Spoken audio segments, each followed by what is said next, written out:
Silverio, quien escribió un texto para Animal Político titulado La falacia de la policialización del ejército, y quien además es egresada de la maestría en periodismo del CIDE y participó en la tesis La Esperanza se llamaba Guardia Nacional del CIDE, dirigida por Catalina Pérez Correa y Guillermo Osorno. Concepción, gracias por tomar esta entrevista. ¿Cómo estás? Muy buenas tardes. Hola Juan Carlos, buenas tardes. Muy bien, muchas gracias por el espacio y también gracias a Animal Político por escribir este texto. Sí, me llama la atención el texto, el título de la tesis de maestría. La Esperanza se llamaba Guardia Nacional. ¿Quiere decir que ya murió la esperanza con la Guardia Nacional? Pues todo parece encaminar en que vamos a seguir teniendo más de lo mismo, de lo que ya tuvimos en los sexenios pasados.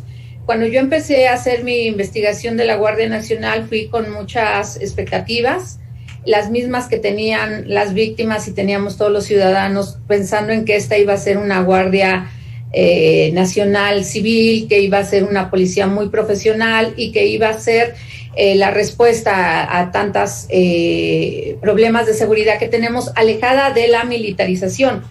Y cuando yo avanzo y empiezo a preguntar, a ver la investigación, quiénes son, cómo se están capacitando, quiénes son las personas que encabezan las políticas de seguridad, pues me doy cuenta que todo está lleno de militares y que nuestros resultados, pues ahí están. Seguimos teniendo el mismo número de violencia que teníamos en los sexenios pasados.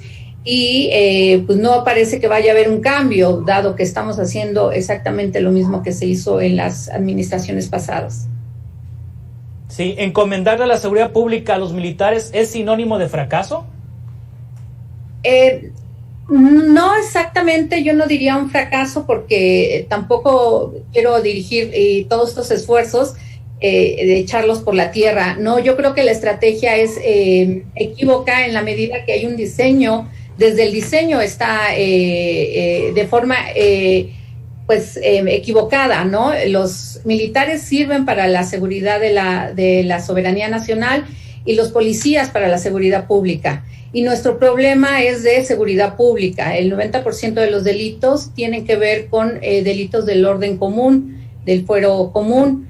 Entonces, los militares no están capacitados para seguridad pública, por más que ahora los pongan y hagan este desplazamiento enorme de elementos, y por más que a la Guardia Nacional le hayan cambiado de uniforme y le hayan puesto como le pusieron, pues son militares quienes están afrontando un problema para el cual no están preparados, no tienen vocación, y ni siquiera ahora, ya siendo Guardia Nacional, están siendo bien preparados, bien capacitados en materia de seguridad pública. Sí, el presidente cuando planteó la conformación de la Guardia Nacional con la utilización del Ejército, de la Marina, de la propia Policía Federal que fue transferida a la Guardia Nacional, aseveró que esta sería capacitada en tema de derechos humanos para quitarle todo lo que se había criticado, inclusive por parte de la izquierda, de que tener al ejército en las calles implicaba una violación sistemática a los derechos humanos. ¿Qué ha pasado con esta parte de la capacitación? En la investigación que realizaste, Concepción Peralta, te diste cuenta que no se ha capacitado en estos rubros a los integrantes de la Guardia Nacional. Sí, fíjate que el presidente ha sido uno como político y otro como ejecutivo. Él desde 2017 había escrito en su plan alternativo de nación, siendo el candidato, que lo que planeaba era una guardia militar compuesta por la Policía Militar, la Policía Naval y la Policía Federal, que estos en conjunto se reunieran para enfrentar el problema de la seguridad. Ese plan que él escribió desde el 2017, si lo vemos ahorita el 21, lo ha ejecutado a la perfección. Siempre ha tenido su plan y él ha querido que las Fuerzas Armadas se dediquen al problema mayor, que es la seguridad pública, que es lo que nos aqueja. E incluso, no sé si recordarás una entrevista que dio él a La Jornada en 2019, cuando le dijo que si por él fuera, desaparecía al ejército, porque no necesitamos un ejército, sino necesitamos un ejército de paz, que se dedique al problema principal que tenemos, que es la seguridad pública. Y que eso lo iba a llevar a cabo, que ese era su plan y que lo iba a ejecutar, transformando a las Fuerzas Armadas. Su plan es que las Fuerzas Armadas quiten, ya no sea su preponderancia, no sea la soberanía nacional, sino la seguridad pública. Entonces, este cambio de chip o este cambio de prioridades se llevaría a cabo a través de la Guardia Nacional. Y la Guardia Nacional, hay que recordar que el 80% de sus miembros son militares, vienen de la Policía Militar, de la Policía Naval.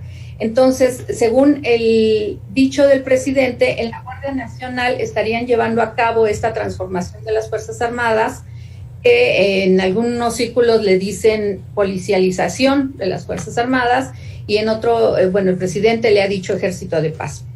La cuestión es que cuando tú te vas a ver cómo los están preparando y quiénes los están preparando, quiénes están preparando a los militares para ser policías, te das cuenta que no hay especialistas en seguridad pública, no hay policías, ya no de este país, porque pues tienen un desprestigio por la cuestión de la corrupción, pero sí en otros países, ¿no? Que viniera gente experta, policías expertos, no hay civiles, son los militares, ellos mismos son quienes están autopreparando para ser policías. Esa es una gran contradicción, porque ¿quién a ellos los enseñó? Ellos son expertos en seguridad nacional, no en seguridad pública.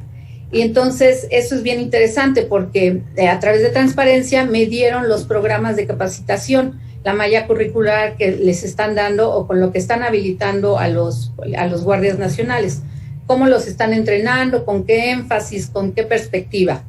Y pues entre las cosas que aparecen es que los invito a que lean el artículo porque es un poco amplio, pero tienen una mayoría, están habilitándose o están reforzándose en materia de uso de fuerza, no así en materias policiales, como es la proximidad social, los derechos humanos, la atención a las víctimas.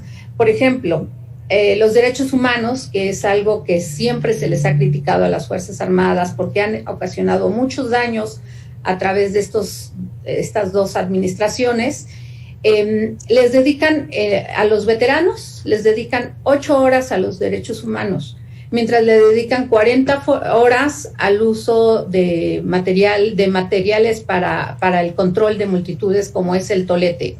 Entonces, eso te habla mucho de cuáles son sus prioridades, y bueno, se entiende si te das cuenta que el que hizo la malla curricular pues son los mismos militares.